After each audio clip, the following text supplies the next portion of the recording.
চট্টগ্রামকে তাদের অঞ্চলের দাবি করে তারা যে পত্রিকায় এবং তাদের নিউজ চ্যানেলে যে নিউজ দিয়েছে, আমরা দ্ব্যর্থহীন কণ্ঠে জানাই, চট্টগ্রাম তো দূরের কথা, বাংলাদেশের 1 ইঞ্চি মাটি নিয়ে কেউ ষড়যন্ত্র করলে আমাদের মতিউর রহমান নিজামীরা জীবন দিয়েছে, আমরা জীবন বাজি রাখবো, 1 ইঞ্চি মাটি কারো কাছে ছেড়ে দেওয়া হবে না।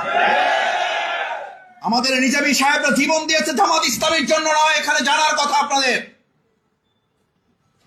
2008 সালে নির্বাচনে আমাদেরকে সূক্ষ্ম নয় স্থূল কারচুপির মাধ্যমে যখন হারানো হয়েছিল, সিদ্ধান্ত হয়েছিল জামাত ইসলামের দেশপ্রেমিক সৎযোগ্য দক্ষ সংসদ সদস্য এবং মন্ত্রণালয় পরিচালনায় যারা 2 টাকা দুর্নীতি করে নাই তাদেরকে আগামী দিনে আর সংসদ সদস্য হতে দেওয়া যাবে না। সিদ্ধান্ত ছিল এটা, এবং সেই রাষ্ট্র সিদ্ধান্ত নিয়েছে যারা টিপাই মুখ বাদ দিয়ে আমাদের বাংলাদেশকে একটা মরুভূমিতে পরিণত করার সিদ্ধান্ত নেয়, আর যখন বৃষ্টির সময় বন্যার সময় তখন পানি ছেড়ে দিয়ে আমাদেরকে প্লাবনের মধ্যে ভাসিয়ে দেওয়া হয়। আমাদের নেতৃবৃন্দ তখন জেলায় জেলায় বিভাগে বিভাগে প্রোগ্রাম করার সিদ্ধান্ত নিয়েছিল, মনে আছে আপনাদের এখানে।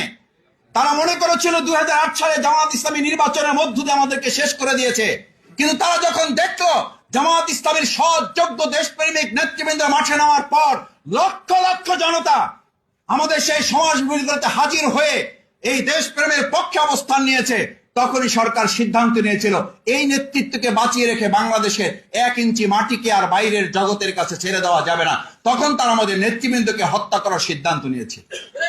আমরা পরিষ্কার বলতে চাই, আমাদেরকে হত্যা করা চায়, বাংলাদেশে 1 ইঞ্চি মাটিকে বিক্রি করে দেওয়া চায় না।